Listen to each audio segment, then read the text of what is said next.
this is how Square Enix wants people to experience Kingdom Hearts. They genuinely want you to click play, watch as you get a DMCA strike on whatever you're doing because you play the intro song, and then by the time you get through the first tutorial where it tells you how to open a chest, it's like, that's your time.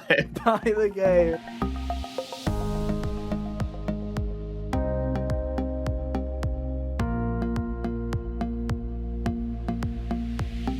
Hey, how's it going, everybody? Welcome back to another episode of the HGO podcast. I'm your host for today, Ethan, and joining me is the boys, Hunter and Kyle. Hey guys, how you doing? Oh, hello. Oh, I'm doing just swell. You know, I almost forgot to put the lower thirds on. I forgot that we edit this live now, so I was about to just be like, yeah.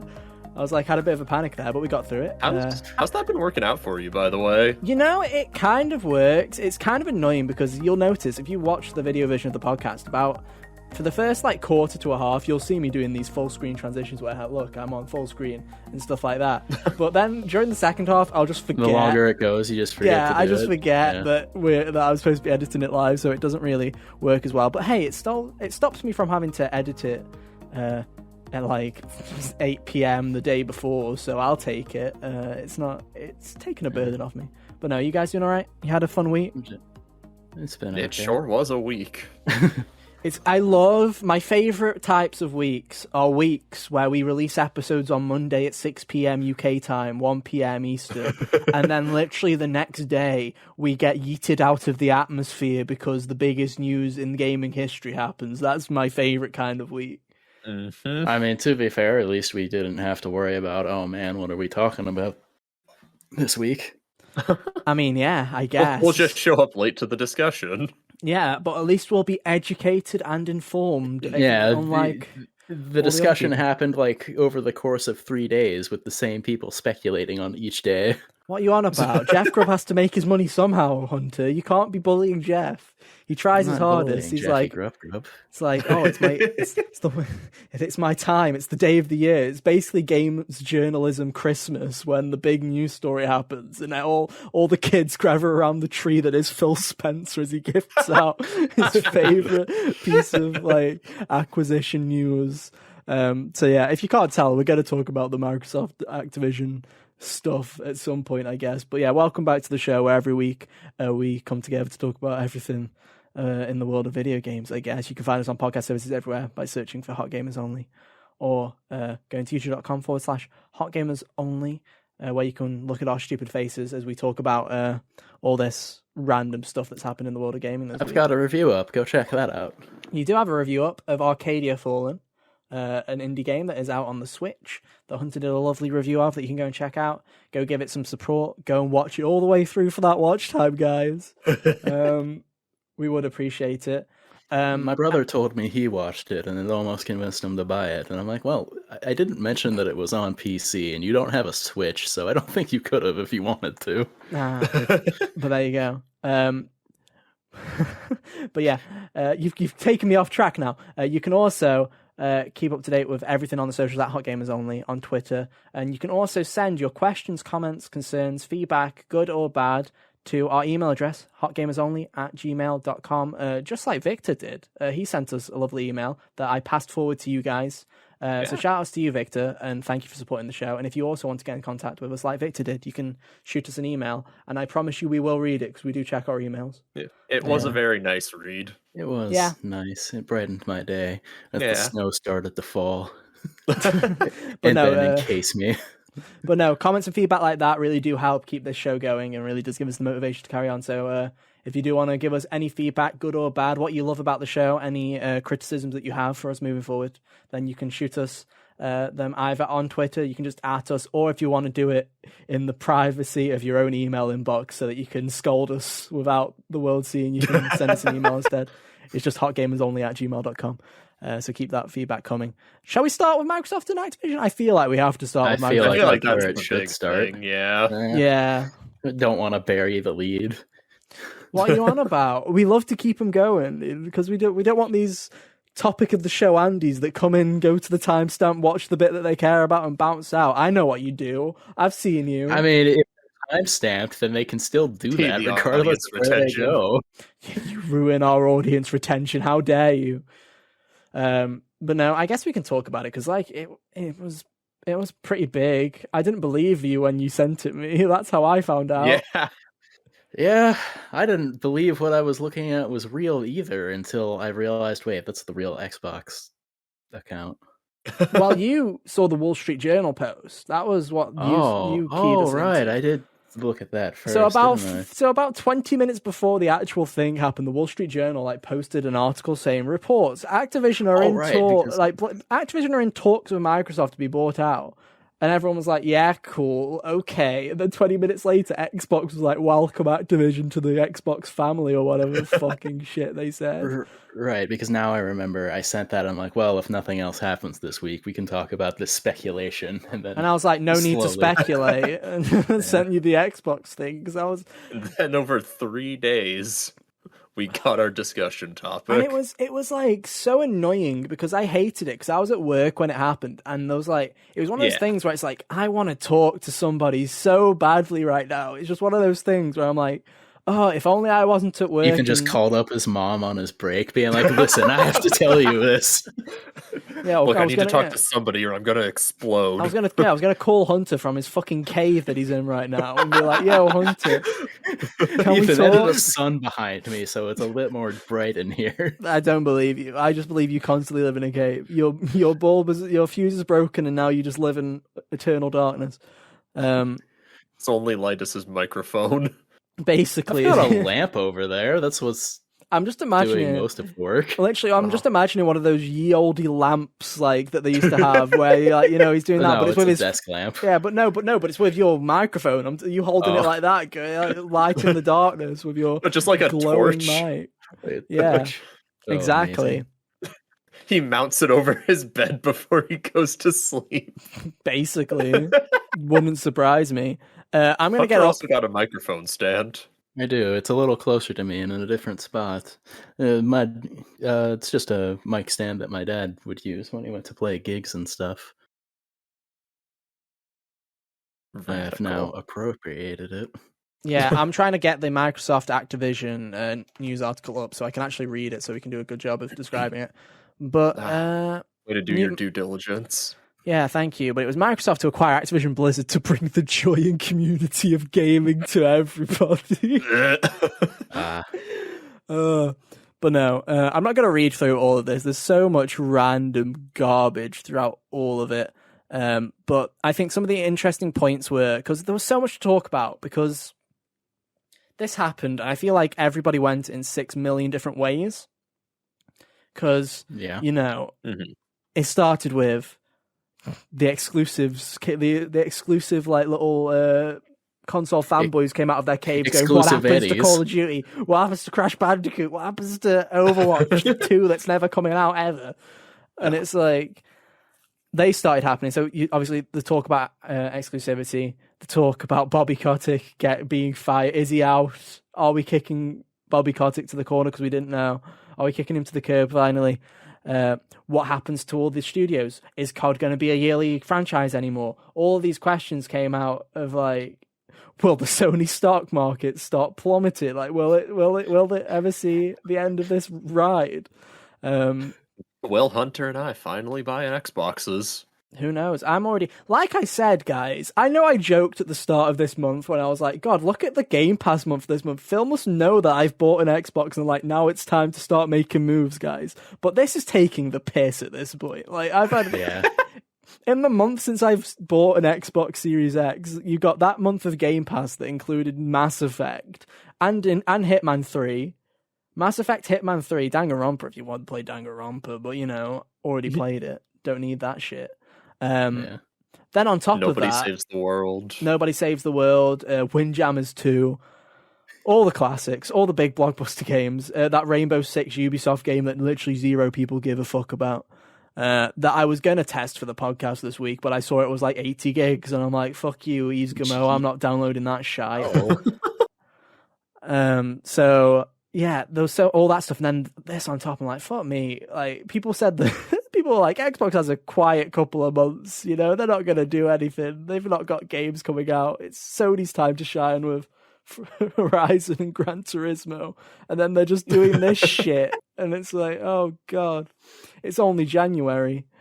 And So yeah, essentially, how much was it? Was it 68 billion? Was that the number? Am I getting that right? Yeah, 68 point something or other, rounded up to about 70 billion. Yeah. Yeah. So Activision is basically in talks. They basically confirmed it at this point. As long as the US government has nothing to say about it, we'll see. I think it'll go through because we'll get into that. But yeah, so they're acquiring Activision, Blizzard, and King. And they are getting IPs such as World of Warcraft, Diablo, Overwatch, Call of Duty, Candy Crush, Crash Bandicoot, Spyro the Dragon, Skylanders, et al. Tony Hawk's Pro Skater. They own Tony Hawk now, guys. Poggers. Damn. I had a really amusing thought when I realized that Candy Crush was under the same umbrella as Call of Duty. I'm like, no wonder. Yeah. But it does bring up some interesting conversations. So I say we start at games because it's a gaming podcast. Then we'll basically start with the territory we know, and then we'll go further and further into territory that we are nowhere near qualified to talk about, yet we will do it anyway because we're a gaming podcast. Sounds like a plan, right? It sounds like an idea. So basically, for listeners, that we're going to start with the games, we'll end with Bobby Kotick. That's how we'll go. We'll go through the hills and valleys of this massive gaming news. So let's start with games. I feel like the big two questions are the games themselves and the exclusivity. Which one do you want to start with? The games themselves. Let's go with that. Okay. So my first question, because Bethesda, I just kind of felt this kind of sense of, and I don't know if it's because I didn't have an Xbox at the time. We're going to frame this all as, is the Microsoft Activision deal bad for gaming, like we did with the Bethesda thing, where we were like, it's not great that that Microsoft keeps doing this, but hey ho, and then here they are going, hold my beer, we're going to do it 10 times the amount of that. Bombshell. Yeah. But in terms of the games, I think that honestly, this is the best scenario that Activision has probably been in for a while in terms of game potential. Because so long as they actually let them make things that aren't just every team that's under them is a support studio for Call of Duty. Phil Spencer has already confirmed this because in an interview he was asked, what about the support studios? Is there a chance that Toys for Bob and other studios are going to be taken out? And they were like, yes, we're going to work with teams. I think what they're going to do is what they have been doing a great job with Obsidian, who, for those of you who didn't know, before the Xbox acquisition, Obsidian were very much well known for doing basically ports and other things. They did stuff like Fallout, which was basically a port of a new game. Basically, it was like Fallout New Vegas. They did New Vegas, didn't they? Yeah, but they did stuff like that. They did very much. They basically, the whole thing behind Obsidian was they did what paid the bills. They got by. They did a Double Fine where they're like, we made games so that we could make the next game. They didn't think big picture. They worked on licenses. They worked on smaller projects. They made great games like Fallout New Vegas, like South Park: The Stick of Truth. They did awesome games under those constraints, but they were very much constrained. And as soon as Xbox bought them, Phil Spencer was just like, what do you want to make? And they were like, we want to do the outer, we want to do Avowed, we want to do Grounded, we want to do a load of random stuff. And now they can do that. And I feel like that's what that's going to be for Toys for Bob. I think Toys for Bob are going to be coming out of the Call of Duty minds, and they're going to be like, do you want to make a new Spyro game? Do you want to make a new Crash game? Because honestly, it's been funny. People since Ratchet have been joking about the, mascot platformer PlayStation universe. Now they could do it with Xbox, even with Crash, Spyro, Banjo. I honestly think that Psychonauts. Obviously, Crash and Spyro aren't worth buying a company for $68 billion. But I think that they're definitely part of the plan. And the reason I say this is, what is Xbox really lacking in terms of exclusivity power that the other two platform holders have? Family games. They've really struggled with it because the only family IP they really have in their portfolio is Banjo. And they have this problem that Rare doesn't want to make a Banjo game. Because that's the thing is, people always say Xbox doesn't want a Banjo game. And every time, Phil Spencer's like, no, Rare doesn't want to make one. They wanted to make Sea of Thieves. They want to make Everwild. They don't want to make Banjo. So they've had this one IP, which, to be honest, I'm sorry to say this, Banjo fans, but I feel like Crash and Spyro are more valuable IPs than Banjo. I'm just going to say that because they've actually had new games in the past decade. But they have now a studio in Toys for Bob. They could resurrect Vicarious Visions, technically. They could take them out of Blizzard. They could bring them back from the dead if they wanted to. They could. Give us the Tony Hawk 3 and 4 while you're at it, you know? They can have Tony Hawk, they can have Crash and Spyro, and I think Crash and Spyro are going to be perfect games if they do make them for Game Pass, for families to just chuck them on. It's like there's a lack of platformers. They've got some stuff, like I downloaded New Super Lucky's Tale on there because it looks like a fun 3D platform, and I'm like, I need a game between now and Legends Arceus. I'm going to just play it because it's 6 hours and it's a 3D platformer. Lucky's Tale is a 3D platformer? I thought that was a 2D. No, it's 3D. Fox or something. Yeah, it's 3D. Oh. Yeah. But yeah, so that potential there, I feel like the big potential is basically the closure of the Call of Duty mines. And I feel like this is an incredible opportunity of, are they going to scrap the yearly Call of Duty release? Are they going to make... Because the way I see it personally, and I'll let you guys bounce off of this, is they now have 3 of the 4 biggest first-person shooter franchises. And what I mean by that is, they have Halo, they now have Call of Duty, they now have Overwatch. Doom. I'm not even talking about Doom because Doom's single player. Come on, fuck off, Hunter. Get your fucking id bias out of here. I'm sorry Perfect that I like Dark the one also that's exists. exciting. Welcome to the new world, dude. Welcome. It's not the 90s anymore, dude. We're not sitting there playing Quake. Anyway, your video games are going to be always online, and you're going to like it. You're going to like it, bitch. But the only one they technically don't have is Battlefield, which is in such a shit state right now. They basically have all 3. I mean, Overwatch is also in a dire state, but let's not even talk about that. But they have so many first-person shooters under them, if you include Gears of War, if you include Doom, and if you include Quake, if you include all this, they have so many first-person shooters. Do they need a Call of Duty every year? No. You could argue that Call of Duty didn't need to be yearly ever, but you know. I'm just imagining a world. That's another video. Just picture this for a second, guys. We might actually live in a world soon where Call of Duty might be a quality product that isn't filled with fucking awful microtransactions. We could live in that world soon. We could live in the world where there's only one Call of Duty game like every 2 or 3 years. Wouldn't that be nice? Because if I was Microsoft right now, this is what I would do, right? This is my big game plan. Raven makes Warzone, awesome. Get them to make a multiplayer that's integrated into Warzone. Done. Keep that multi-platform. You now have the multiplayer, and you now have Warzone integrated into one thing that can be updated constantly, add new maps, add new whatever, make it always online like Halo Infinite. Fuck it, keep it on PlayStation and PC, because if it's free to play, that's just giving them revenue like Minecraft does all the time. Then, you can make your Infinity Wards, your Treyarchs, or whatever. Do something like, hey, you want to make an actual decent fucking story mode for once in your life? For the first time in like a decade? Go and make that, and we'll put it on Game Pass, and you can only play it on Xbox. Or, hey, Treyarch, you want to actually do something with the Zombies mode that isn't rushed in the final year of development? Make that its own game. Stick it on Game Pass. Or, hey, Treyarch, hey, Sledgehammer, do you want to literally not make a Call of Duty game for like the first time in 2 decades, or since your existence with Sledgehammer? Go for it. Make a new game. Do that. It's time for Call of Duty to take a fucking break. Yeah. I agree.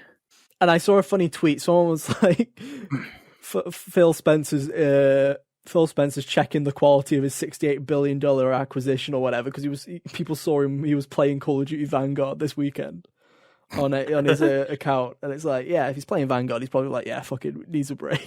Take it, shut it down. Spent $68 billion to shut it down. As for Blizzard, fucking hell. Could we go back to the golden age of them having good games? I mean, there's no golden age in terms of the way they treat their employees, but in terms of quality video games, could we go back to the I don't know, when was the last good Blizzard release? Overwatch 1? Was that like the last time that they were seen in a good light? I feel like it's been that long. Probably. When did that come out? 2016? 2016? 16? Yeah, Yeah. Overwatch I'm is pretty like sure the 6 WoW years old. expansions that have come out since then people didn't like, so yeah. No, and they've just treated everything like shit since then. Yeah. I think it's going to be interesting. I think the first thing that they do is it won't be Activision Blizzard anymore. I think they separate them entirely, and it's Activision and Blizzard. That would make sense. I think they re-separate them. Because there's no reason to keep them together like that now that Xbox owns them both. Owns them both, yeah. And I think that it's going to be interesting to see if Diablo and Overwatch actually come out before. Because if I was Phil Spencer, I'd be wanting this acquisition to go through as soon as possible so that they can fucking take Overwatch and Diablo and go, right, rethink. No, not even we want to release them. Just take them back and fucking work on it. Make sure that these are good. Because I feel like Bobby Kotick's last plan is quickly before I'm out, push this shit out crap. Like, push the crap out now so I make more money. Jesus. I don't know. I just see that happening. But yeah, I feel like there's a lot of potential for exclusivity. The way I see it is I think it's going to be a bit of both. I don't think it's going to be Bethesda. I don't think it's going to be a Bethesda where it's like, it's all ours now. Fuck you, PlayStation. Skyrim's ours.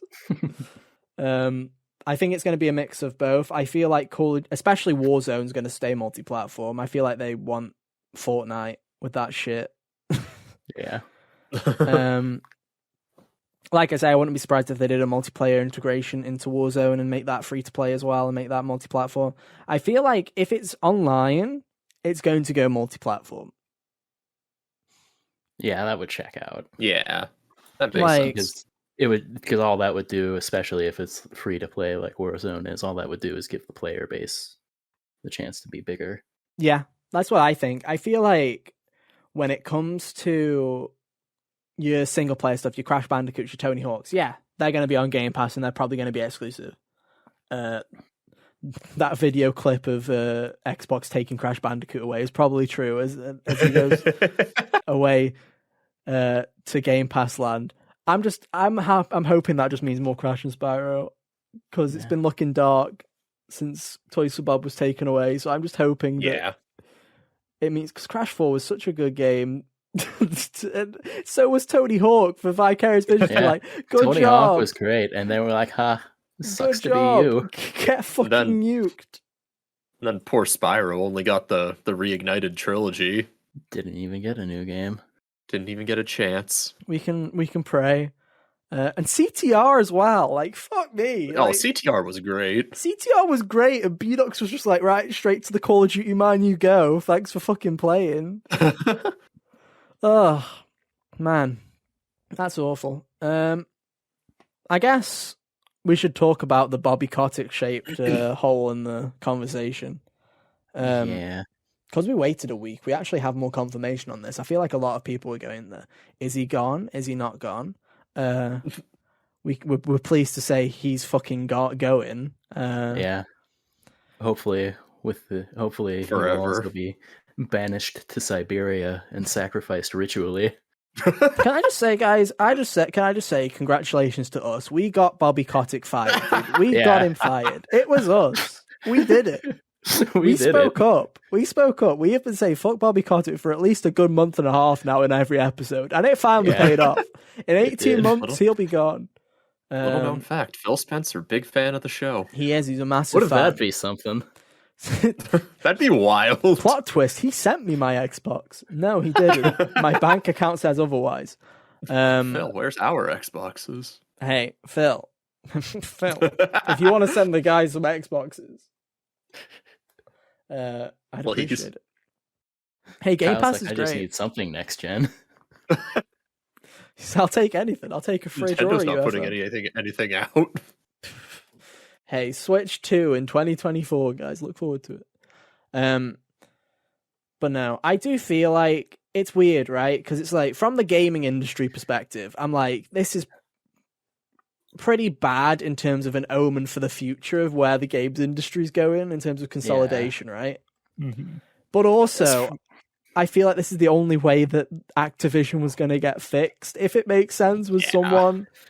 Because we were always talking. What short of everybody striking like how Raven had been doing, and then are still doing. Maybe, if short of just it collapsing from the bottom up, which I feel like would have been a more powerful thing than just being bought by $7 billion. But the only way it was really going to end for Kotick was to be bought and get, unfortunately, a extreme amount of money, short of being found guilty of murder or something. And I mean, we had this conversation, right? We talked about this on the podcast a couple of weeks ago, where we made the point of, even if Bobby Kotick was fired, right, the whole board is been promoting him and have been for him this entire time. The whole of the entire upper structure is like a bunch of scum guzzlers. So the only way for them to basically, people were like, cut one head off, another head grows in its place, was essentially what everyone was getting at. And the only way to do that is to remove the entirety of that board, and guess what's going to happen? Yeah, they're all fucking gone, burned to the ground.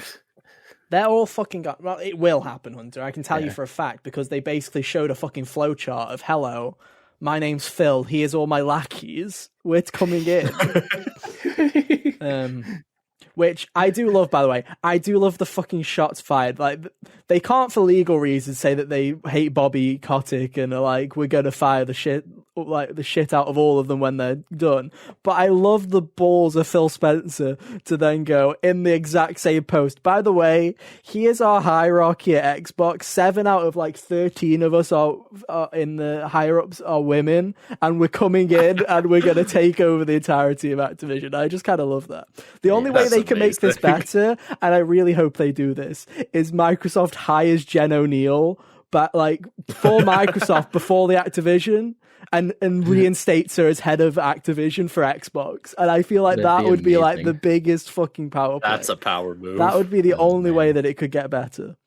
But no, it's one of those things again where when we talk about it, is it bad for the games industry? Yes and no.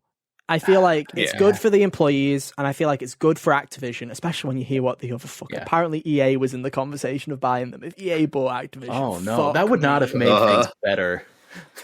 That would just be like, it would have just been like the most poison compounded into one. It would have been like a super poison. It would have been a super poison. I just remember like the last time we talked about Microsoft acquiring something was Bethesda about a year ago. And one thing we brought up was like how Disney was like, we compared them to Disney and how they kept buying properties. And this is the exact same more way. True now, yeah. But I think that in terms of this is like a better, like this is for the better. This isn't just for properties. This is also for like overhauling the industry, like the other culture. I definitely think that's a part of it. But I also like to think that corporations aren't your friend, right? Corporations aren't your friend. Well, like, I'm worried for the future as far as like what happens when Phil Spencer is done. Yeah, because that's the thing, right? Is a lot of the love for Xbox right now is because Phil Spencer is a genuinely great head of Xbox. And it's in the same way that people really liked Sean Layden because he was great at his job. Then what happens when the Jim Ryan comes along, dude? What happens when the Jim Ryan comes along?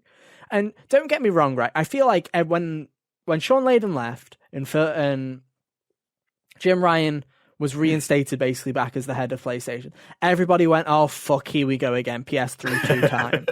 And I do want to give Jim Ryan credit. He hasn't fucked it up as much as everybody said he would. But we can tell that there's a difference between now and when Sean Layden was there. Yeah, we can tell with the Days Gone shit. We can tell with how they're doing the Last of Us remake. We can tell by there somehow being a Sly 5, but we don't know who this fucking developer is, right? We can, like... Everything it's just lucid. That's what they get put on now. Oh me, that'd be my nightmare. That's genuinely my fucking nightmare. Just give it back to Sucker Punch. They don't want it like Banjo. They don't want to make it. which makes me laugh. It's like how Naughty Dog's not going back to Jack because they believe they've evolved past it. You've got a higher chance of Sucker Punch going back to Sly than you do Naughty Dog going back to Jack. Yeah. For the fact that Sucker Punch still loves Sly, whereas Naughty Dog never fucking referenced Jack. They stick a precursor orb in every one of their games since, but that's all they've fucking done. They've stuck a precursor orb in, that's it. Whereas whenever you look at Sucker Punch's games, there's Sly graffiti all over the Infamous games. Like all over all of them, there's Sly references everywhere. In Ghost of Tsushima, in Ghost of Tsushima, there's a Sly Cooper costume. There's a Sly headband with his mark on it, and like a Cooper cane colored sword. There's a load of stuff. And hell, even in Sly 2, there was a reference to their first game, Rocket Robot on Wheels. Yeah. And I mean, it's like Insomniac. Insomniac always references their past stuff in their games. It's just Naughty Dog hates themselves. But getting back to the point, right? Back to Phil Spencer. Phil Spencer's great, but what about Phil Spencer 2, Electric Boogaloo? What about the next What happens when he's done? Like, the idea of someone else who doesn't genuinely enjoy video games as much as Spencer does, just like he could reopen the Call of Duty mine if it shuts, and that's worrisome. It's that, and then it's also, you have Phil having these conversations, right, of he's not worried about Nintendo, he's not worried about Sony, because they're both in this games industry and they have been for a while, and they probably will be for many years to come. He's worried about the Googles and the Facebooks and, the Metas. Got to call them by their right name. Oh, who cares? Literally. And I don't think Google's going anywhere since Stadia's shutting down. No, but I think the reason that Microsoft makes a power move like this is not because they're wanting to beat Sony or beat Nintendo at their own game, right? It's because they've realized, look at these companies, right? Google is the search, they own the search engine. Yeah. Meta basically owns social media. As much as you hate to admit it, Facebook and Instagram are probably the two biggest social medias, as much as you hate to admit that Mark Zuckerberg has any kind of control over something like that. Xbox and Microsoft basically wants to be that for games. They don't mind Sony and Nintendo rolling around, but in terms of the big corporations, they want to be that. And I think they're doing this as like a warning shot to any other big company, because very easily Google or Facebook could have very easily have done something like this, where they buy a massive publisher and go, we're in the games industry, bitch. We just bought Activision. Yeah. I feel like it's a warning shot, which is good for the games industry in a terms of Microsoft is very much wanting to keep things as it is right now, where it's just the same three companies. But it's bad for the games industry as they're basically becoming the Disney. They're fine with the Sonys and Nintendos being your Warner Brothers and, all of those, your other Sony bigger Pictures. studios. Yeah, and your Sony Pictures, right? They're fine with that. But they kind of want to be the big boy, if it makes sense. Because I think Microsoft's play is, they don't care about consoles. They don't care about any of that. They just want to be everywhere. They want to be the Netflix, man. They want they want your $10 a month subscription. That's what they want. They don't care if you own a console. I've seen some people saying, are they going to try and use Call of Duty as a leverage to try and get Game Pass on PlayStation? And I'm like, that's a very good point, because they don't care about owning a console. They don't care if they have to give Sony a part of that Game Pass revenue as a part of it. They just want that fucking money. They don't care. And to be honest, it'd be a great play, because I think they want Game Pass on Switch and they want it on PlayStation. Dude, especially the way they worded that, or the way that Spencer worded we're talking about keeping Call of Duty on PlayStation thing. Very much worded like, if it doesn't happen, it's PlayStation's fault. I think they definitely want Game Pass on that, because why wouldn't they, right? Because they want Game Pass on TVs. They want it on. They've already got it streaming on PC or on your mobile, right? That's fair enough. But Jimmy, who owns a TV, right? He might not give a shit about games, right? He doesn't have a controller. He just watches Netflix on his smart TV. He doesn't give a shit about Xbox. He doesn't give a shit about Game Pass. Putting Game Pass on PlayStation or on Switch is basically handing your intended audience a subscription service. Yeah. They have a controller already. They're probably into games. Let's face it, right? If you say, Kyle, right? if right now Xbox put Game Pass on PS4 and for $10 a month, you could basically have access to all of Xbox's exclusives and all of their library and get a load of games that you basically don't have to pay for, right? It'd be you'd be enticed by that deal to even if they're like, I would. I'm sure I'd find something in there to enjoy. Exactly, right? Because that's what they're trying to do. They're trying to basically break the gap. And I feel like the perfect place for them to do that is the Switch and PlayStation. I think it's more likely to happen on Switch than it is on PlayStation. Yeah, especially with xCloud. But I think that is the kind of end game. Is because also, games are made for PlayStation. They don't need to do any extra dev time. They just need to put the PlayStation version on the PlayStation version of Game Pass. And there you go. I don't know if they'd ever do have the fucking balls to make a PS4 version of PlayStation version of Halo Infinite to put on Game Pass instead of it being xCloud. Dude, wouldn't that be wacky? But because I think that's what Xbox's game plan is, to be Netflix. Is genuinely don't care where you play, don't care what console, what hardware you're on, whether you're playing it on your phone or playing it on your 60-inch 8K plasma metaverse display, whatever the fuck you're doing. Don't care. We just want your subscription. And it's kind of scary. Yeah. But it's also such a great deal, so I'm in. Let's go, Phil. Let's ride that way. Who's he buying next? Find out next year. Or next week. But it's an interesting conversation. I'm going to be very interested in seeing what happens with Spartacus, PlayStation's new subscription service. I have a feeling that was probably going to be announced soon, and if I was Sony, I'd probably push that back Sony's, a week or two. Japan thing tomorrow even has something there's something happening. I don't know. I feel like it was supposed to be around now, but I feel with this news, I feel like you just kind of push it away for a bit. Let the oxygen return to the room. Gosh, it will be interesting though. It's it's always interesting to see how these kind of things play out. I think the acquisition will happen quicker than people think it will. That's all I'll say on that point. When did they say? They were June 2023. I swear Bethesda only took 7 months or something ridiculous. Mm-hmm. I remember them saying, they announced it in July or August, and they were like, it'll be done by summer 2021, and then it was done in February. Well, yeah. They're just setting that deadline because of the fiscal year or whatever, I believe. So I honestly feel like a year and a half is a long time. I honestly feel like we could have this go through by the end of the year, probably. We'll see what the government has to say about it if it's a monopoly. I don't think it is. Not yet. Xbox mentioned it that they'd be the third biggest they'd be the third biggest company in gaming behind Tencent and Sony. And that's scary that Tencent is number one. Yeah. And then Sony. It's scary, but also not surprising. Is Embracer Group under Tencent or isn't under their umbrella? Or I believe so. I can't recall. I believe so. I also think it's interesting that they say that they're the third behind Sony. But if they take Call of Duty sales away from Sony, does that then make them second because of how much Call of Duty earns on PlayStation? It's very possible, yeah. Who knows? Phil's a sneaky one. We'll see. I'm sure we'll keep you guys updated because my God, it's a big deal. And let's hope that they don't. I hate acquisitions, dude. I genuinely hate them because it just brings out the tribalism of Twitter. It really does.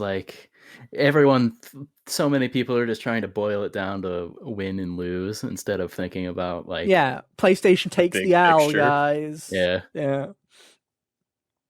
We had this with the Bethesda thing where I got a lot of people calling me a PlayStation fanboy, and I'm like, bitch, please. I'm like, I literally own all 3 consoles now. Shut the fuck up. I don't care. If I want to play something on my Xbox, I'll play something on my Xbox. I've been playing shit on my Xbox. I haven't used my PS5 since I bought my Xbox because I'm waiting for Horizon, where they keep releasing trailers, Hunter, and I keep going, I don't want to see this. Yeah, I keep not watching them. Yeah, I haven't seen anything since that, the trailer that we reacted to last year, the one with the beach scene with the elephant on the beach. I've seen nothing since then. And I'm so excited for this game because I feel like it's the first game in a long time where I've not been keeping up with every single little thing that they've been announcing. So I'm like, stay away from me, Horizon. Stay away. Yeah, I don't want any more news about it either. I just want to play the game. It's not that long away. How many weeks? Like 3? 3-ish, yeah. Yeah, 3 weeks. Damn. It's a shame that Kyle doesn't like Horizon. I was going to say he doesn't have a PS5, but then I realised it's coming out on PS4 anyway, so it's PS4, not that's not the reason. Like Horizon. Anyway. If only they had made the spear combat better. If only the game was more interesting to me. Well, there you go. I don't know. Such a shame. What do you want to talk about? We got some other topics. We don't know where to go with this because I'm trying to think of a really smart idea, but I'm like, I don't know what you to talk about. Do you want to keep going with the news for a bit and then we'll talk about what we've been playing? Do you want to talk about Persona 4 being a piece of shit still all these years later? Yeah. So a lot of you guys are Persona fans. We have a lot of Persona fans that listen to our podcast. Shout outs to all you guys that have watched the Persona 5 spoiler cast and then somehow decided, that was quality content. I'm going to stay around for another 90 episodes. Thanks.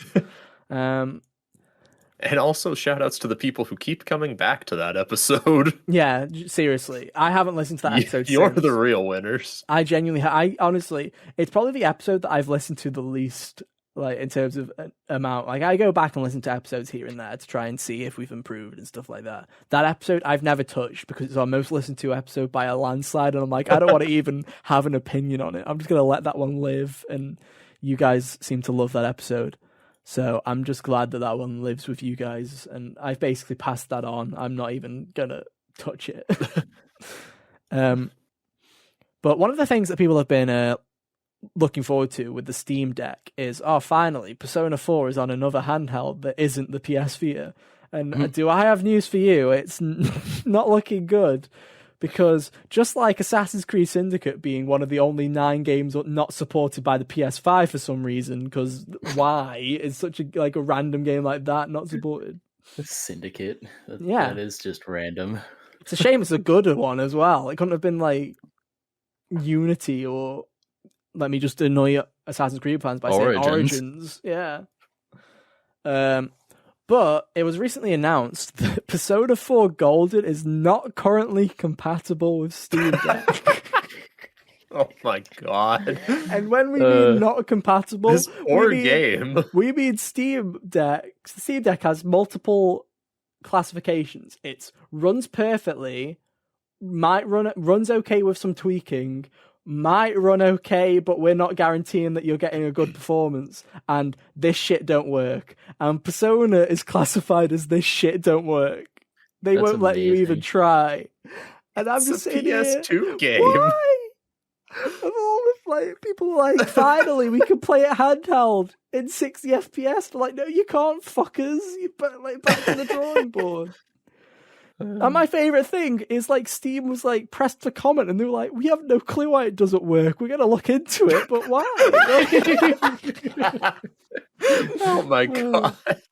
How are we in the year 2022 and Persona 4 is still only playable in handheld on the PS Vita? How is this This game came out in 2008. 2012 if you're talking about Golden.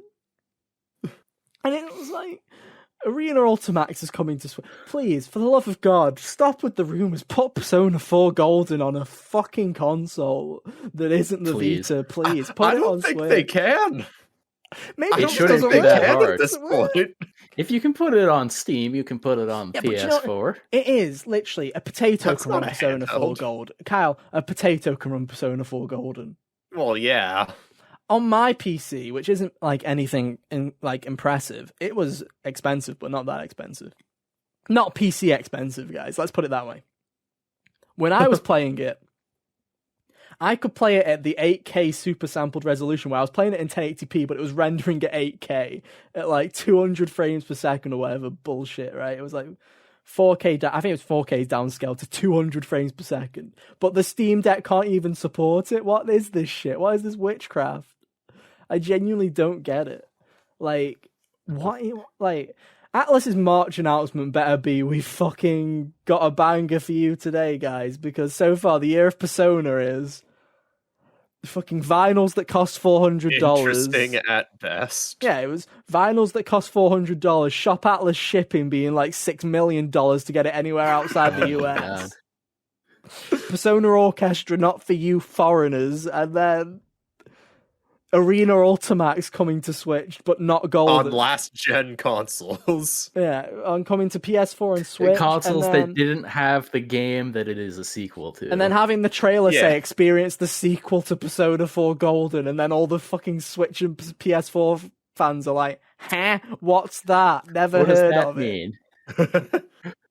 I don't understand why they do that. Like it's like how the two versions, the different parts of 2 had opposite localizations for the original version and the but here's the thing, PSP right, Hunter, version. I accept that because that's 90s and 2000s, right? JRPGs were the Wild West. Up until recently, I like to consider JRPGs like the Wild West. You never knew what you were getting. Are we getting Xenoblade Chronicles? Will we get Persona 2 on Vita? Wait, we got the wrong on PSP. Oh no, wait, that's the wrong one. We want the other one as well. No, it was all these random shit. Like you had to go through 7 million hoops to get an actual JRPG that you wanted back in the 2000s. Final Fantasy, yeah. And it's like nowadays though, we fixed that problem. Fuck, Shin Megami Tensei 5 released day and date basically in the West and in Japan. Yet here we are getting Persona 4 Golden on Steam randomly at an E3 in 2020 or whatever, and then getting Arena Ultimax on PS4 and Switch. With undetermined, and they've not decided if they're going to put net rollback in it. I'm like, surely the reason you re-release a fighting game now is to put rollback into it and to make it a competitive throw in the buzzword, thing. Not to make your online not for shits and giggles. Like they're interviewing the Persona team. Like, why did you decide to do a remaster of Persona 4 Arena Ultimax for the PS4 and Switch? It's like, well, after the success of Golden on Steam, we decided, let's not port that to consoles. Let's port this fighting game successor. Why does anyone do anything? Sheer absolute boredom. It's just like the actual you can't help but laugh at this point because they're doing it on purpose. This isn't accidental at this point. I can't wait until the PlayStation Spartacus thing has the reverse compatibility back to PS2 and all that, and you can play the original version of Persona 4. Oh, that'd be hilarious. That would not surprise me, Hunter. You're laughing. That'll probably be more likely. I'm expecting at this point the big November announcement for the Persona 25th year is Persona 4 Golden coming to consoles, and the rest of this year is a big debate waiting for that to happen. That is genuinely what I think it's going to be. It's every time Teddy's going to come out and go, oh, the original Persona 4 Arena is coming to PS4 and Switch. Literally every time it's just going to be a big bait, and then everyone's like, oh, at least we're getting Persona 6 now, guys. We're getting Persona 6, and then it's Persona 4 Golden on PS4, and we're like, do you know what? I feel like I'll just take it at this point. I feel like we'll just go with it, whatever. Oh man, God, I'm honestly, I know Atlus is a wacky company. Why is it so hard for them to put things everywhere? Catherine is everywhere. Why is Catherine everywhere? But fucking Persona 4 isn't. They have the biggest game they've ever made, and they're like, oh shit, we've got another 4 of them that are older that no one's ever played that we could re-release for some easy money. Let's port the fighting game. Let's do it. This is what's next. They're going to announce that Persona 6 is going to have its dancing spin-off come out before the main game. Wouldn't that be something? Meet the characters in Persona 6. That's a power move. Yeah, dancing in fucking whatever. But that was Atlus be Atlus, man. Atlus be Atlus. Speaking of wacky companies. Oh, do you want to talk about Square Enix did some weird shit this week. Oh, do you want to talk about the Kingdom Hearts demo? As usual. Yeah. Strap in, folks. It's time to bully Square Enix again. Oh, cool. Let me get they my don't know how bully to do Square anything. Enix hat on, dude. It's that time of the year, guys. I mean, I feel like if anyone was expecting these ports to be good, they are foolish. Yeah. Yeah. So this week, Square Enix put out their demos for Kingdom Hearts 1.5, 2.5, the whole collection on their cloud-based service on Nintendo Switch. Cloud-based meaning you need to have internet connection to play them in the first place. Good fucking job, Square Enix. 10 out of 10. I played them. They were very bizarre demos. So you didn't get, it's not like Tales of Arise's demo where they dropped you into a place and said have fun. No, you just start from new game. And there's a time limit. Like a 10 to 15 minute time limit. That's even worse. It takes substantially longer than 10 to 15 minutes for anything to happen in 1 or 2. Yep. Do you at least get simple and clean? Does that count as part of the time limit? Yeah, cutscenes count to the time limit. That's fucking hilarious. Can you imagine? Oh this is how Square Enix wants people to experience Kingdom Hearts. They genuinely want you to click play. They then want you to watch as you get a DMCA strike on your fucking whatever you're doing because you play the intro song, and then by the time that's over, you get to the fucking whatever it's called, the dream whatever, you know, where the intros, I don't remember what they're called. Dive to the Heart. And then by the time you get through the first tutorial where it tells you how to fucking open a chest, it's like, time's up, bitch. That's your time. Square Enix saw the Masterpieces thing from Smash Bros. Brawl, where it would give you the little demos of like old Nintendo games, and decided that's what we want. Yeah. So there was that. Like 10, 15 minutes is not enough time to get off Destiny Islands in Cage 1. It's not enough time to get out of Roxas World in Cage 2. It's not enough time to do fucking anything in Recom. The one way that I want to be introduced to the Kingdom Hearts franchise is by the Roxas introduction segment. That's going to really get me into it. You want to know something who funny? Controls like dog shit. Yeah. That was how I had originally, like, my friend brought the game over, and that was my first like experience with Kingdom Hearts, was the Kingdom Hearts 2 prologue. Yeah, that's he just crazy. Brought it over on a weekend one time, and I was like, yeah. By the way, Kyle, you didn't give it its proper name, by the way, because of course it's Kingdom Hearts, so of course it has Kingdom Hearts bullshit naming. Because when I saw them tweet this, I was like, this isn't what they're actually calling it. But it's called the Kingdom Hearts Integram Masterpiece for Cloud. Jesus fucking Christ. Excuse me? Yeah, words so it's called don't mean anything. Kingdom Hearts Integram Masterpiece. So this is a masterpiece, Kyle. This is a masterpiece. This is a shitty masterpiece. Like I said, it's like the masterpieces, demos, and Smash Bros. And you know, we said this when they were announced, right? But I feel, fair enough, having Kingdom Hearts 3 be a cloud thing. Fair enough. Because I don't think Kingdom Hearts 3 could run on Switch, because frankly it barely runs on PS4 and Xbox One. Yeah. But again, the fact that Kingdom Hearts 1.5 and 2.5, they didn't port the fucker. The fact that they didn't port it when it's already based, the port of 1.5 plus 2.5 is already based on the ports of 1.5 and 2.5 individually on the PS3. The fact that this isn't in there, like, I would have, if I was Square Enix, I would have gone, okay, so 1.5 and 2.5 are obviously going to be on a cartridge, right? We're going to do this a proper release. And then we'll do the... In fact, if I was Kingdom Hearts, I would have done a special package where it's 1.5 plus 2.5 plus Dream Drop and the stupid fucking mobile game video. Yeah, not 2.8 fully, because you can't play the demo, because then... I would have done a cloud version of 0.2 Fragmentary Passage and Kingdom Hearts 3 together. Have that be a cloud version where you can play both of those. Done. There you go. Segregate it between what can be possible on the Switch and what can't be possible on the Switch. Yeah, what are they doing? Do you think 3 would be more possible on the Switch if you turned the particle effects off? No. Oh my god. Of course fucking not, dude. I feel like that game just doesn't run. Knowing Nomura, the particles are like what the GPU bases the fucking physics on. Knowing Nomura, like that's how it bases the physics engine, is on the particle effects. It probably influences the story somehow too. It's true. And like again, like Persona 4, Kingdom Hearts 1 and 2 are PS2 games.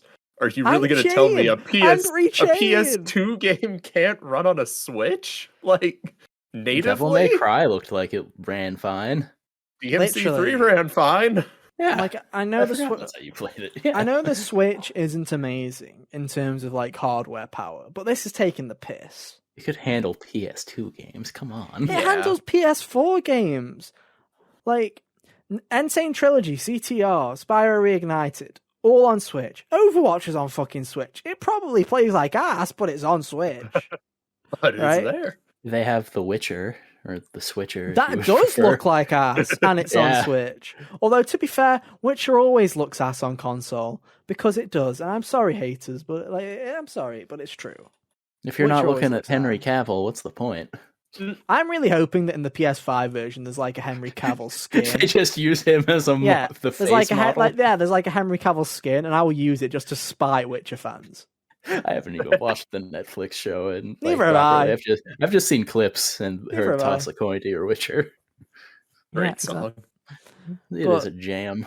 I just don't understand. Like, Square Enix, is this the first step in a year of fuck ups for Square Enix? Is this how we're going to hop, skip, and jump through? Babylon's Fall. Anyone? Let's go. Next up on the list. Well, that thing's fate is sealed. Someone PlayStation swapped Babylon's Fall and Forspoken's release dates on like their press release, so that it said Forspoken was coming out in March, and people were like, thank God they pushed it, because Babylon's Fall looks awful. And then people were like, no, it's just a mistake, guys. It's still coming out. And I'm like, yeah, that's funny. But no. How did it feel to play anyway, Carl? Terrible. Could you tell it was on the cloud? Yes. Also, all the games ran at 30 instead of 60. Wait, what? Wait, yeah. So it's not... They're all 30.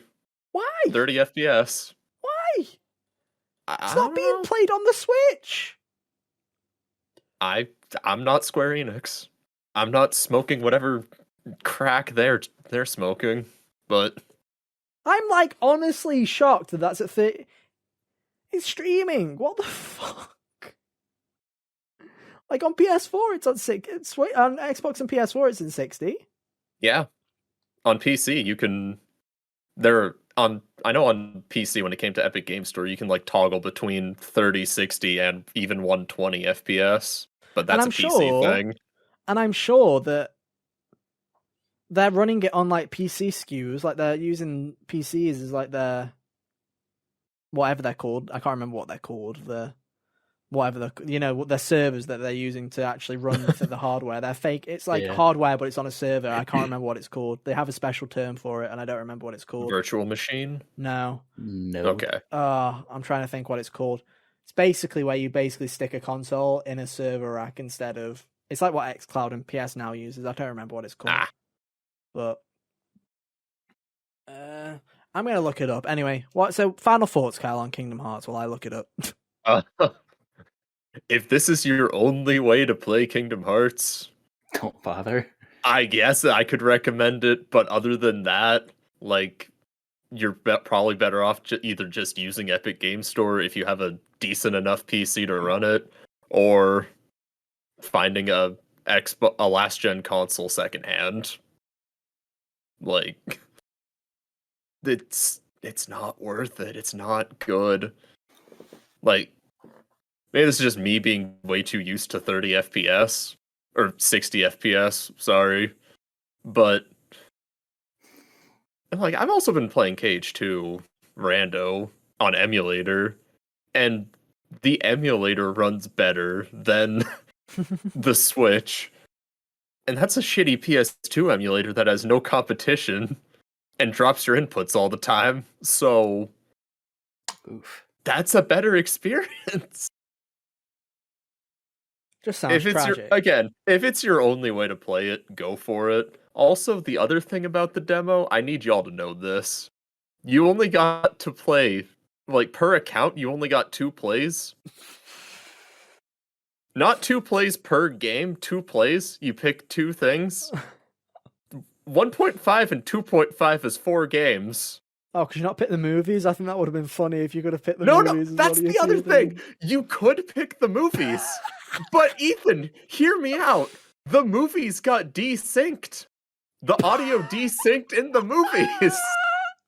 This reminds me of apparently that Diablo remake that came out last year. They didn't do anything to like their fancy cinematics, and the audio on that was desynced. That just makes me laugh. That just makes me laugh. Imagine the poor fucker that boots up this cloud demo. It's like, right, I get 2 plays. Oh, what's recoded? And then they waste their time on one of their plays on the first 15 minutes of recoded. Dude, can't wait. What a riot. It would be even funnier if... I'm going to do that, actually. I'm going to download it. If the timing works out, I can just cut it off mid-sentence. Yeah, I want to find out. I want to find out what point it cuts out. If it cuts out at a natural point or if it just cuts out in the middle of a sentence. Let's find out. But now, if you want to know more, a YouTuber Cage YouTuber Biscuit047. He did like an hour 10 minute long stream of those demos. How do you manage that? You only get 2 plays that are 15 minutes. Did he cheat? I mean, he played all the games. That's unacceptable. There's so many Kingdom Hearts games, Ethan. You get 2 plays. God damn it. This you could the like system our society was built on, Kyle. And even like off of that, BBS has 3 characters. Yeah. 3 doesn't equal 2, Square Enix. Yeah, but let's be real. You shouldn't play those 3 characters, dude. You should just No, you really shouldn't. You should just play as Terra. He's the only one that matters. Best character. You know, every 6 months I have an argument with my friend about Birth by Sleep, and he thinks that Birth by Sleep is the best Kingdom Hearts game, and I think I'd rather play anything else. And then we have that back and forth for a while, and then he never gives in, and I never give in, and then we move on for 6 months, and then he'll bring it up again, and I'm like, attempt 7. When Kyle was talking about if you don't have any other way to play these games, I'm like, heck, you could even get a PS2 and play the only 2 that actually matter from the... Hey, Birth by Sleep and Rechain all are also on PS2, are they not? So Birth by Sleep isn't. Is it not? Did they not do a PSP version game? It was PSP. Oh, I thought they did a PS2 version in Japan or something. There was supposed to be a PS2 version. No, they just never got around to it. Or it was supposed to be on the PS2, but then it just got pushed. Fair enough. Well, there you go. Did we want to talk about the Lego Star Wars crunch? Did we want to talk about that? I say we can skip it. How long have we been going for? Like an hour. Oh, man. Like an hour already. We could probably skip it. I mean, I don't know anything about this. Basically, for those of you who didn't know, how quick we can make it. Lego Star Wars had some crunch where it was basically they showed a gameplay trailer and then they showed a gameplay trailer and everyone was like, this looks great. Wow, they spent so much time and effort on it. And then an article came out that was like, working at Telltale Games fucking sucks. Dude, not Telltale, Traveler's Tales. Traveler's Tales. Sorry, Telltale is Wolf Among Us, isn't it? Is it Wolf Among Us? Yes, Wolf Among Us. I can't take games with Among Us in it seriously anymore. I honestly feel like it's not real. Every time that game goes on sale now, the Twitter account that tells me about video game sales always puts the Among Us guy like next to the dude from Wolf Among Us. It's great. Genuinely, I was just saying that reminds me of whenever Resident Evil Village goes on sale, they use a picture of the werehog from Sonic. Okay. It kind of looks like Chris Redfield in that game. That was never. Chris doesn't turn into a werewolf. I don't know why they have that as the box art. It doesn't make sense. I don't either, but it gives me a good chuckle. No clue. Well, basically, there was a load of crunch. They've apparently been working ridiculous hours and have been for like the entirety of them making Lego games, and it's not pretty great. It's not great. It's just systemically in the culture of the studio. Like it's scheduled in when they get the deal rather than being something like, oh, we need to make this deadline. It's like pre-planned.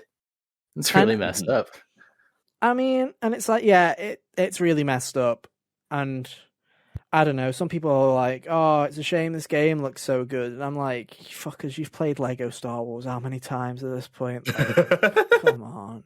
It's like, I was watching that trailer, I'm like, yeah, it looks fun for a Lego thing. But I'm like, I'm sick of Lego.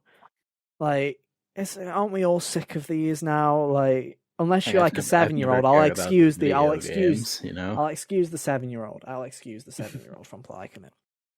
But it's like, if you're like me, if you grew up with the original Lego Star Wars, right? You have played the original. You've played the original trilogy. You have played probably the complete saga on PS3. What a riot! There was also the Clone Wars one. But then, and the Force Awakens one. On top of that, you probably also ended up playing either of the 2 Lego Indiana Jones ones. You probably played Lego Batman. You probably played one of the 3 or 4 Marvel ones. If you were a Lord of the Rings fan, you probably played the Lord of the Rings one or the Hobbit one. There was the Lego movie ones. And it's like, the Harry Potter... I forgot about the Harry Potter ones. There was the Harry Potter ones if you liked Harry Potter. It's like, you have probably, if you are my age, if you are like 24 years old, you have probably played like 10 Lego games in your life. Surely you're done. Especially with Star Wars. Like, what are they going to do this time round? Maybe, because I would understand if it was like, oh, you're a Star Wars fan. You're excited because the final 2 films that haven't been done in Lego before are finally in Lego. If Star Wars fans didn't hate the final 2 Lego Star Wars. Because people dislike The Last Jedi. Yeah. And people hate people were like, I hate The Last Jedi. No way anything could be worse. And then Rise of Skywalker comes out and it's like, hold my beer, dude. I'll hold my beer, dude. We can make this worse. So yeah, it's just a shitty situation for everyone involved, really. Yeah. Honestly. But man, like even I was like, this looks fun for a Lego game. I'm not playing it. You can't fucking make me. Because every time I'm like, I could probably play a Lego game again. It's been like 2 years. I'll probably enjoy it. Within 5 minutes, instant regret. I'm literally there, like already dead. I'm like, this is so boring. It's made for 5-year-olds. Like, I'm done. And it's not the game's fault. It's just it's my fault. One time, whilst inebriated, my 2 older brothers, the one convinced the other one to buy the Lego Hobbit game so they could just play it together. Mm-hmm. That I think he bought it and then they did not play it, and then they just proceeded to never play it. That's the spirit. Except the one that bought it made me play it with him for about 30 minutes. I'm like, I'm not interested in this. Quit trying to make me justify your purchase. Sounds about right. I don't know. It's just, Lego games are Lego games. I don't remember the last Lego game I played. There was a Lego game on PS Plus recently, the Lego DC Supervillains, and I was like, I nearly did the thing again. I was like, maybe it's time. And one of my friends was like, no, it's a fucking Lego game, mate. It's really boring. I'm like, yeah, okay, I'm not going to. Yeah, like, you can't make me. Though with the consistency or the frequency in which those games get put out, it makes their whole crunch issue. The writing should have been on the wall, honestly. Yeah, it's one of those things where you're like, probably should have seen that coming, actually, with how many fucking games they're releasing. Yeah. Especially because they're not a huge studio either. Oh, no. Let me have a look. Let me look it up again. Quickly, fill the air. But, they released... It's not even one a year, right? Like, sometimes I think, their different licenses have landed at different points in the same year. I could be mistaken. I don't actually keep tabs on the Lego games because sometimes they release multiple year.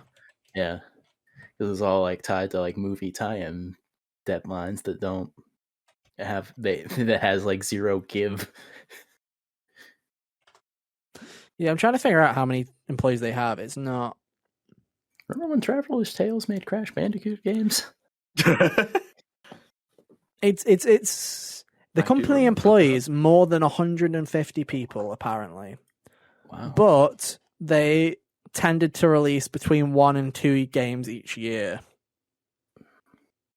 Jeez. So, they haven't released one since the Lego Movie 2 video game. I was right about that, by the way, Lamau.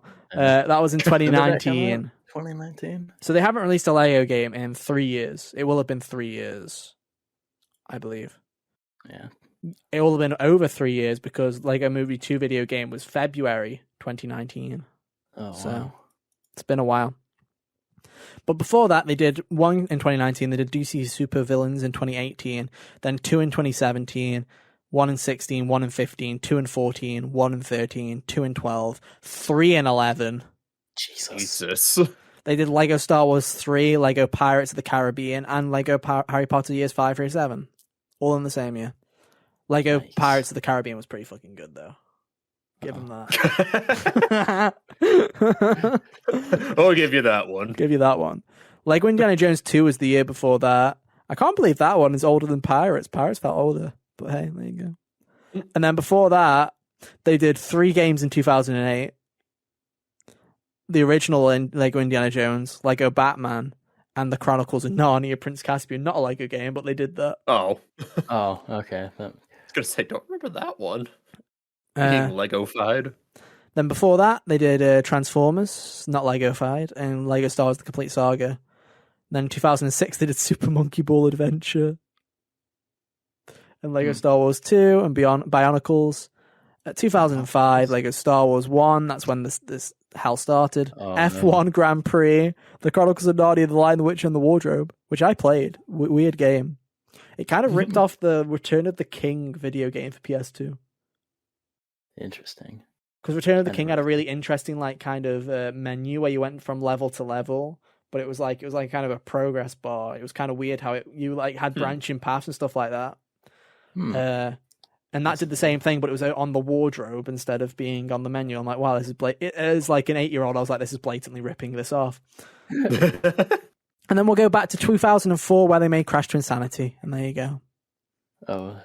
Also, they made the Finding Nemo game in 2003. I played that shit. Yeah, it was awful. We talked about that, guys. Fuck you, Traveler's Tales. We talked about that. Fuck you. That stupid ruined our childhood. Holding the fucking ball into your fin. Fuck that. Yeah, you mentioned Transformers and how that one was just a transform. It seems weird that they wouldn't have that Lego didn't come at them with some kind of Transformers license. No, they made them do Bionicles, which is basically the same fucking thing. Yeah. Oh yeah, Bionicles is edgy Legos. Edgy Lego with attitude. I mean, that's what it was. It was like Legos, but for teenagers. Yeah. No, they had some pretty slamming commercials, though, dude. I don't remember Bionicles, really. I hated Bionicles as a kid. I thought they were fucking shit. I thought they were neat. Fine. I mean, I don't feel that strongly about it. I was still sitting there playing with Legos. Neat. What Lego sets did I don't remember. There was an Atlantis one. That was pretty cool. Those were pretty cool. There was underground mining ones as well. Those were pretty cool as well. They had little rock monsters. Those were pretty pog.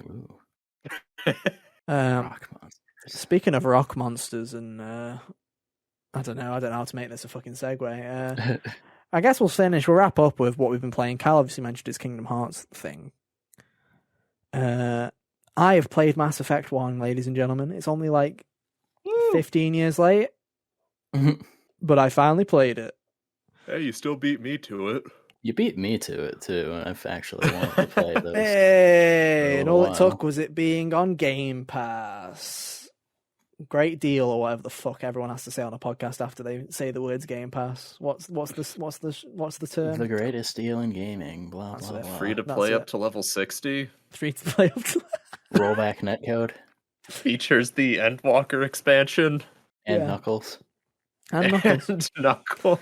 But no, so the Legendary Edition is on Game Pass. It's also on EA Play on PlayStation if you care. So you can pay $4 or whatever a month for EA Play.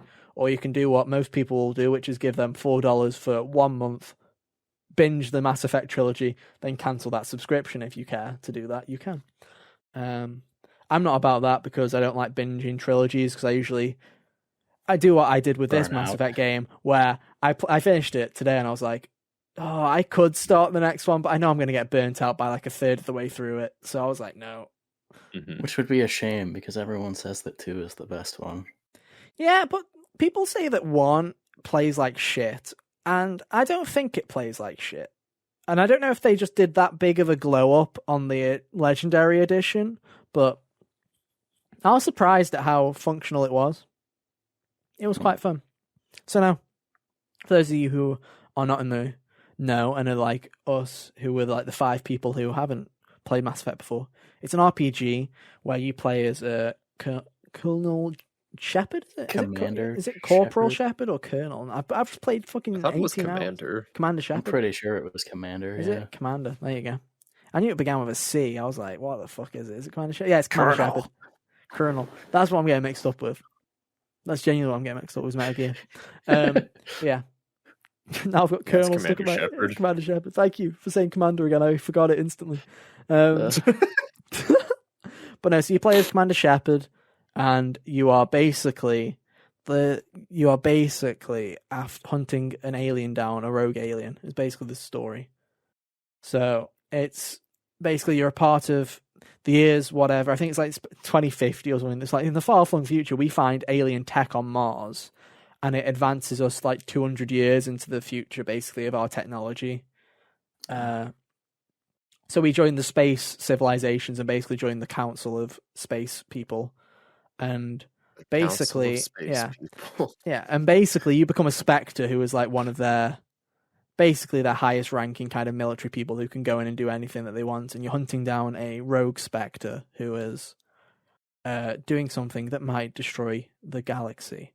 And so you go off in your ship and go and fight things. And the 2 things that I came across were, yeah, people are right. The writing's really good and the story's pretty decent.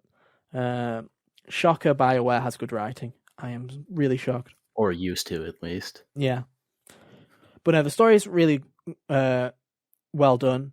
It's surprisingly simple, I think. Yeah, I was about to say, you were like, it's about hunting down a rogue alien. I was like, wow, that's pretty small potatoes considering what I've heard about the games. Yeah, it's pretty small potatoes. But it's one of those humble beginnings. It's simple and complex at the same time. I mean, yeah, simple but effective. It's simple where it's like, basically, you hunt down evil alien, go kill evil alien. But in between, they're like, so here's 500 words on every single planet, and here's a backstory behind this race, and here's some splash text about how the taxis work, poggers. And I'm like, the classic codex. Yeah. Every time you walk by something, entry added, you could read it for 30 minutes about the statue in the middle of town if you wanted. Yeah, basically, that's exactly what you can do. And it's like, it's all well and good. I didn't pay attention to most of it because I was like, I'm not reading every fucking page of this. You can't make me. But I got enough from the story to fully understand it. There was nothing hidden behind text. Yeah, they usually don't, unless it's like some kind of Easter egg, if I'm going off of what I got with Dragon Age. So yeah, so that's the story. The story's great. The gameplay, it's a bit old. You can kind of tell it's janky, but I don't think it's as bad as people make it out. People always make it out that Mass Effect 1 is a really awfully playing game, and I don't think it's awfully playing. It's just it hasn't aged amazingly. How's that vehicle control? I hear that's a point of contention. Don't think it's as bad as people make it out to be. It's shit, but it's not like... Cool. It's not any worse than any other vehicle that controls poorly. If you've played a game before where pressing the analog stick forward drives it forward and moving the analog stick back drives it back, you have played this control scheme before, and it's no better or worse. Yes, it's no better or worse than Borderlands driving, in my opinion. So take that for what you will. Maybe that is a praise, maybe that is a critique, who knows. But no, the gameplay's solid, but it's the story that gets you through it. It definitely is the story and the characters that get you through the game. And it's solid. Did Hunter die? Oh no, he's there. Did I? No. No. The cool thing about Mass Effect, the notion with that trilogy, is that you have the same person for each game too, so your interactions and stuff can carry over and all that. And it's not just small, literally small choices and things build up is what's interesting. It doesn't determine the ending or anything like massive like that, but it's like characters that die in your playthrough will stay dead in Mass Effect 2 and 3 if they are the world that you shape in these games will carry over. And it doesn't do what Telltale or Life is Strange does, where it's like, this choice matters. It's like, it won't tell you. But you telling a random enemy to get out of here instead of shooting them in the face, that character might show up at some point down in the future, and you'll never know. Or, they'll have moments where it's like, do you want to kill this? Do you want to kill this alien species, or do you want to let them go? And it's like, you have feelings where you're like, they're probably going to show up at some point later in the future. Yeah. Like, the first time I played Dragon Age Inquisition, I had to play from like a fresh file, like just straight up new game, because it wasn't even my PlayStation at the time. I was just playing it on my brother's. And the world felt so off in so many random places because it wasn't the one that my choices had made. It was super weird. So, the carryover effect in these games, I imagine, is just as good. Yeah, I'm sure. If not better, because you're playing as the same guy every time. In Dragon Age, you switch the characters.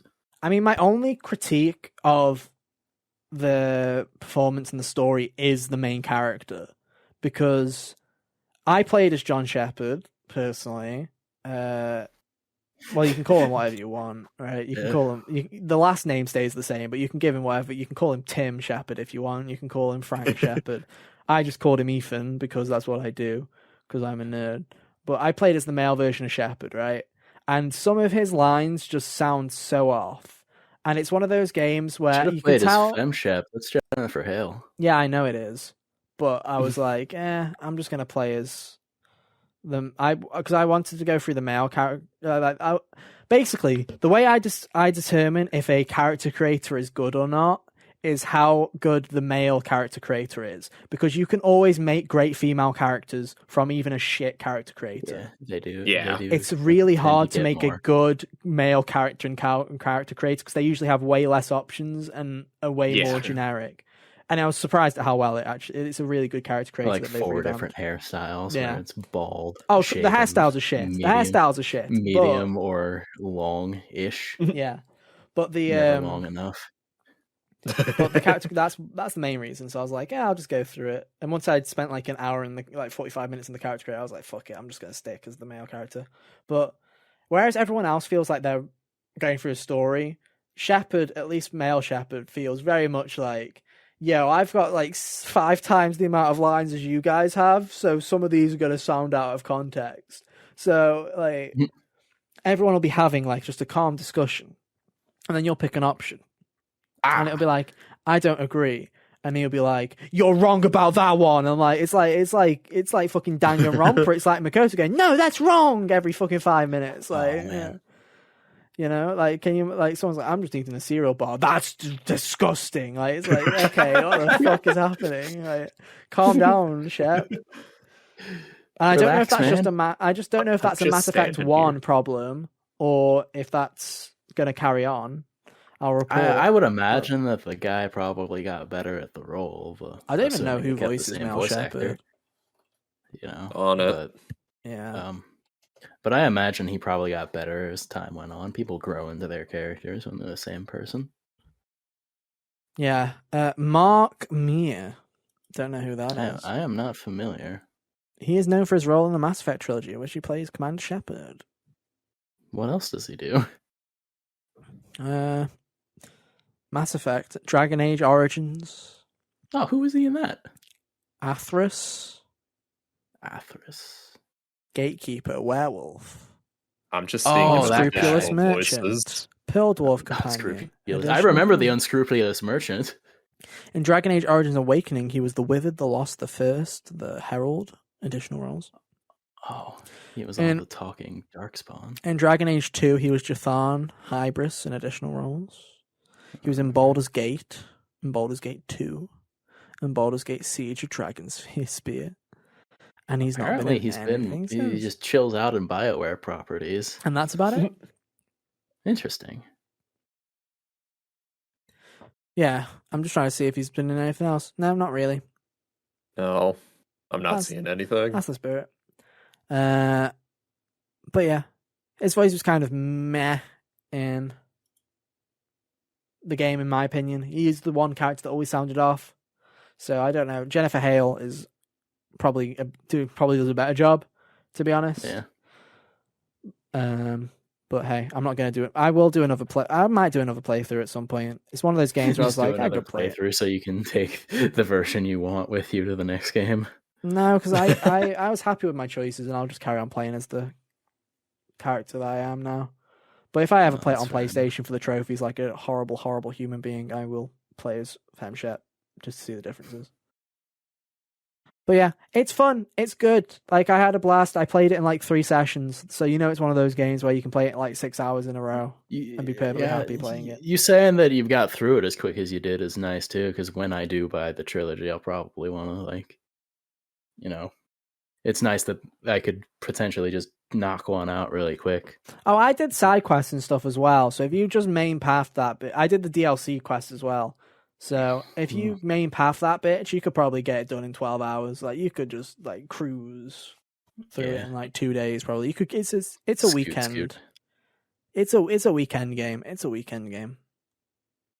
But now I'm looking forward to playing 2. But I'm probably gonna take a break between it because I don't want to get burnt out. It's a good idea. But no, it's made me decide that I don't hate sci-fi. I just hate Halo. Thank you for your time. God, it did. I'm like, it's not the shooter part and it's not the sci-fi part. I just must really fucking hate it's Halo. The Halo part. I just must really hate Halo. You and your stupid ring-shaped planet. Just you and your really boring ass gameplay. Sorry. Did you know that's why they call it Halo? Yeah. I didn't until I fucking played it. It's shaped like a ring. I didn't know that until I fucking played it. That was knowledge I somehow assimilated. To be fair, I should have seen that coming from the fucking company that named their next game Destiny, because it was about the fate of your character. I'm like, of course, damn. It was. Some on the nose naming. Yeah, that's what on the nose Nathaniel. He's the one that works there, dude. Was their first game a bungee jumping simulator? Because honestly, I wouldn't be shocked. You can guarantee that the reason that their name is Bungie is because they were taking the jump into video game development. You can 100% guarantee that is the reason, dude.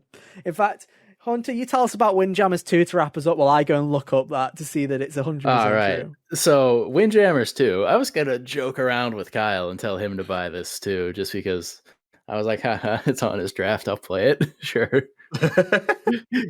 Because I didn't play the first one, but it's this fun little arcade. So it's not just a stylized Pong, because there's a little more to it than that. It reminds me more of air hockey in a way, because the way you like score on people is more bouncing it off the walls and stuff than anything else.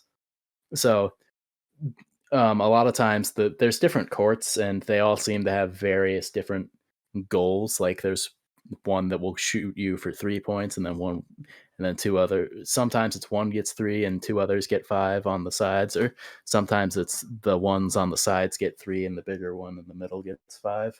It depends on which one you're playing. There was a court that had like this casino rule where, depending on how it rolled for the play that you have, it could be 1 point, it could be 8 points. It was wacky.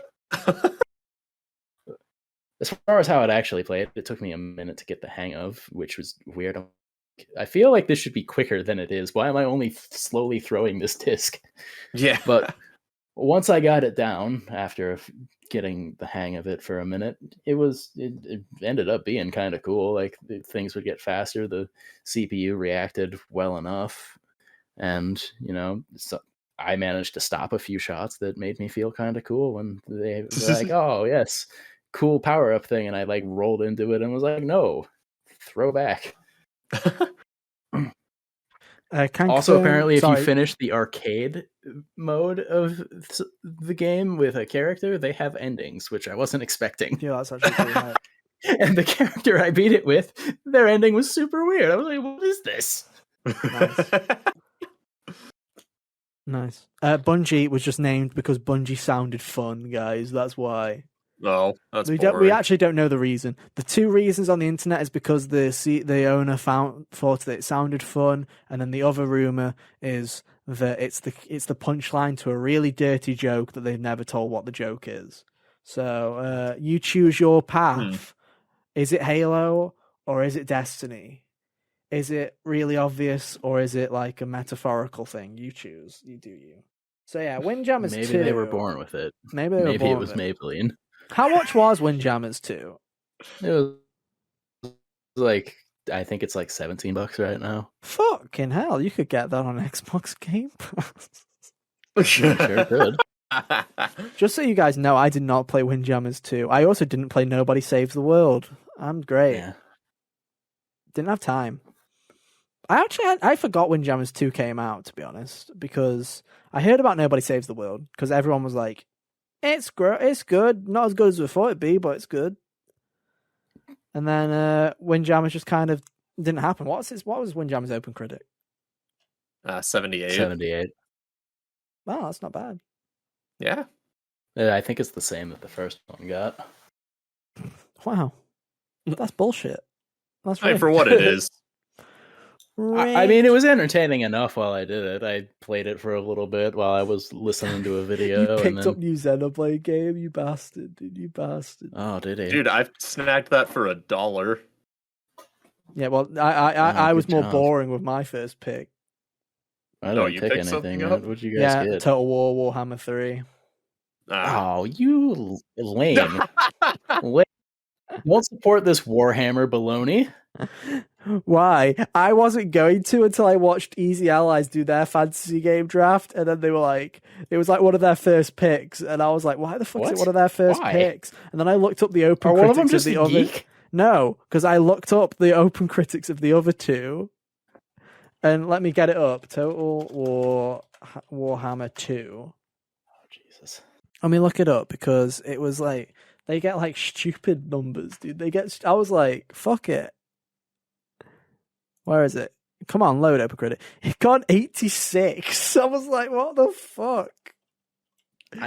Jesus. That's Warhammer 1. God. No, yeah. Yeah. Yeah, they both got 86s, so I was like, damn, they're that consistent. I'll take a free 86 from the Warhammer nerds. Suck it. Jeez. I did not realize, though, that Xenoblade was on there. Yeah. But you're playing with fire, because that game ain't happening, dude. Look, dude, if you think it's not happening, feel free to counterpick it, Ethan. No, I'll wait till I've got more. Feel free to counterpick. You can't Silent drop Hill. that shit until they say will not release because you picked it. So I'm waiting. I can put that as a counterpick in November, bitch. I can wait. Yeah, he's got a point. Also, yeah. Sorry, look, dude, I didn't realize we're supposed to be talking about Windjammers. We're supposed to be talking. Oh, about I said Windjammers. basically my whole piece on it. Oh, fucking wonderful! It's a simple game, man. It's stylized and it was entertaining for the bit I was playing it. Maybe I'll turn it on again. Kai, you want to pick up Windjammers for the content? Does it have crossplay? I don't know. Oh, you should look at if it has crossplay. I'll play it with you. All right, I'll look into that. If it doesn't have crossplay, buy an Xbox and then we'll talk. No, I will not be purchasing an Xbox for a while. I spent a copious amount of money on a music festival in Las Vegas that I will be attending in October. Nice. Wait, which one's that? Is that it's the 2006 goth reunion. Oh, the emo thing? Yeah. Yeah. Like Paramore and My Chemical Romance. That's pretty high, dude. That's pretty high. Yeah. Yeah, Paramore might have their new album out by then. Oh, nice. Finally. Yeah, it's only been 5 years. So yeah, my money went to picking up tickets for that because it was stupid in the price. SMH, dude. But so Xbox will have to wait. No, they don't have to wait because you can play it on PC. But I don't want to. But no, truly tragic.